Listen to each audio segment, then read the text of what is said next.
like Rodrigo Abels was here. What were the reports you got from Danny and others on how he was playing down in Lehigh? Yeah, I haven't received a lot of information, but just that he's been playing well. And gonna give him a chance. I'm not sure on Lots and Pails in the middle of the ice, so he's a center, and I guess he's been playing some pretty good hockey there. We've kind of talked about the goaltending ad nauseum here, but you spoke after the last game about how maybe 4 to 6 weeks ago you focused around the defensive part of the game because the goaltenders might have been struggling a little bit. Are you at the point now where you feel like if the goalies just make the saves they're supposed to make, you guys are going to be in every game? You can kind of hang in every game. I think we've played well most of the year. We've had a couple of clunkers, but I think we have played good hockey. When the goaltending was struggling, I don't think we were playing poor at that time either. So you keep on trying to play. We always concentrate on away from the puck. That's a big part of our coaching. But when it was really, really having a tough time keeping the puck out of our net, we kind of doubled up on it. So keep on playing, keep on trying to play the right way. When you get your goaltending to be good, which it has been, you find a way to get some wins. I know you've mentioned how much you like Sam's mental makeup, right? But you've also said that you don't really deal with the goaltenders that much, right? You don't have many conversations with them. I mean, when he was struggling, do you talk to him at all? What's your role and all that? Dilly handles them. Where I step in is accountability, not understanding, or are they assessing themselves the proper way? I've never had a problem with that guy, Urs, as far as assessing himself. And he wore it when he was struggling. He wore it, all day long when I've seen him. So good to see him. Feds has given us some good games, and if we get that solidified, we go about our business and we find a way to get points. How comfortable are you feeling with Fedotov in net now? And at one point he was number 3 on the pecking order. Is it fair to say he's now number 2? He's moved by, yeah. I'm still trying to figure him out. I know Sam a lot better, as Sam has been here longer. But Feds has given us some good starts. Are you more comfortable with him in net now than you were? He wouldn't be playing if I wasn't comfortable. He wouldn't be moved to 2 if I was uncomfortable with him. Is there any sort of organizational plan for Kolosov at the moment? Yeah, there's a lot of communication, a lot of stuff going on with that. Yeah. John, sorry, Jordan. No, I was going to ask that question. John, with Matt Vey, you mentioned Saturday in New Jersey how you guys approached him at second intermission and tried to tell him just to maybe simplify, be a little more safer with the puck, and you said he applied that. Yeah. Have you noticed the guy that's been very coachable and receptive? From day one. Yeah. From day one. He is it's so encouraging for me what we've had so far this year. I know he wants more goals, and I know he wants more assists, and I got to look at all the things that the process he's gone through. I think he's handled himself really well, and I thought he was turning the puck over way too much. He was way too lateral in a 1-to-1 game. They check very well too. Have all year long. It's a big part of their success. That's what Misha's got to understand: situational play. Talked about it in between periods, and we didn't show any tape today. I will show it tomorrow. I'll show some clips as far as just the adjustment he made after a conversation, because I want him to understand that it helps, and he's listening. I think that's really important. And he's been coachable from day one. Guys have a better handle now, I guess, organizationally, coaching staff-wise, with the communication element. I know Slava was at the game. Better, yeah. So, yeah. Better. It's better for me. Sometimes we've got to be really careful not to use Slava as a crutch, because we want him to learn it, and only conversations that you have where you force him to speak a little bit too, and us try to understand him, that's when it gets better quicker. So Slava's been fantastic in certain situations. We just need him. But I think Misha's getting much better. And I think we're getting much better in understanding how we can communicate to him also. I going back to Ryan Paling, I know you're not going to give an update on his injury, but obviously that was a pretty scary injury. Is he doing okay? Yeah, that type of situation with a head injury, there's ups and downs day to day.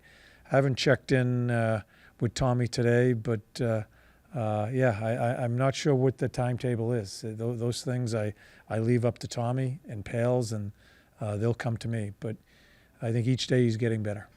In regards to Bobby Brink, at the beginning of the season, you had a lot of high expectations and things you wanted to see from him. Now that he's kind of found his scoring touch on that, line that he's been really good on, just what's your perspective on how he's doing? Yeah, he's the scoring. I want him to score. I don't get involved too much with that because I think that's his God-given talent. I just want him to understand how to play away from the puck. And Bobby has come so far this year in that part of it. I think he's got two line mates that he sits next to all through the game and just watch them play away from the puck. Tyson has been good that from day one. Casey, that's what has kind of solidified his career so far. And now he's beginning to take off the other way. So Bobby has gone through a process with me, in and out, a lot of pointed conversations at certain times where he drives me nuts. But those are few and far between right now because I think he is plain and simple, what I think's helped his game, he plays harder. On the boards, on the puck, getting pucks out, winning battles, winning a battle, all three of them winning battles on the power play, a huge goal for us against Jersey. So he has taken it upon himself to become a better player. Talked a lot about your evolution as a coach from when you first started, how you're always learning and you're always growing in as a coach. In early December, you had mentioned when with Fedotov how you learned how to give guys second chances a little bit. When he had that big stretch where he wasn't playing and then he came back in and played very well. Are you still learning that about guys that this is now maybe a third chance even with him that you don't give up on guys so easily? Yeah, I don't think you can. I think sometimes coaches you make quick decisions on people and you got to be really careful. Especially in that situation, he's had so much go on in his life and all the things that have gone on before he even got here. You got to be really careful, and it's something it's kind of a fine line there because I think if you keep on giving chances and keep on hoping, and you sometimes can spin an organization into the mud too. Sometimes you got to say this is organizationally. Sometimes you got to have those conversations and keep on trying, keep on working with the player, but sooner or later, if it just doesn't turn the corner, you got to cut bait there because I think you can spin yourself into a bad situation in the organization. So those are conversations that Danny, myself, and Jonesy have all the time, having right now on players. Because now the deadline's coming, right? And so you got to make sure that you're not too quick on it, but sooner or later, if you're not happy and it just hasn't worked out, you move by it and you look for something else. I think one of the teams, I think the New England Patriots back in the day, they cut players probably a year or two before their players were pretty much done, and they just move by. You just can't fall in love, you can really like the player, you want to help him as best you can, but you can't fall in love. With regards to Fedotov, you've openly said multiple times that you're not a goalie expert. You trust what Kim Dillaball says and whatnot, but when you have a goalie like Fedotov who, even when he's playing well, it's an unorthodox style. That two-pad stack about a week ago? Yeah. But I guess, from your perspective. So let me get, because I don't want to, that two-pad stack, because our defenseman jammed him up in the crease, if you saw that. But that was a hell of a two-pad stack. Yeah. So haven't seen it in quite a while. So. But I guess my question is, you're a coach, you want to have confidence in your goalie. Is it tougher for you to have confidence in a goalie when the goalie plays an unorthodox style? Is that something you have to work through yourself? Yeah, you have to digest it. You do, and I am certainly not. I don't know much about it, and I have conversations with Dilly about it, and you have to just digest it because it just looks weird sometimes. And But the damn guy has stopped the puck, right? He has, and he got kicked to the curb at number 3. He got kicked to the curb, shut his mouth. I remember I had one conversation with him. I said, I don't know where it goes, and he spent, I don't know how many weeks just skating up and down the boards, hoping to get in the net if one of the other goalies needed a spell during the practice. And totally frustrated, all the stuff he had to do to get here, kicked to the curb, and he ate it and continued to work at his game. And it's still very unorthodox, but he has stopped the puck, and that's why he's number 2. And it's a pretty good story, quite honestly. I hope it continues to play out the proper way.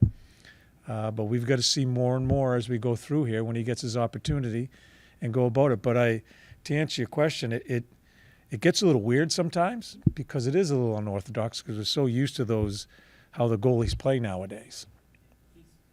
His size, like I always think when I see him, he's 6'7". It's maybe tough to control your body when you're that big. Does Dilwall ever say like, "Hey, this maybe is what he is because he's so big"? Yeah, and Dilly's so good, and that's what. It's right from the get-go. You look at him, and he is a giant, right, in the net. And but Dilly, and this is what I love about Dilly. He explains those things to me. What happened here and why it looked that way, and he's a smart enough guy to know how to work with him with that length. So hey, I think it's a hell of a story for the guy.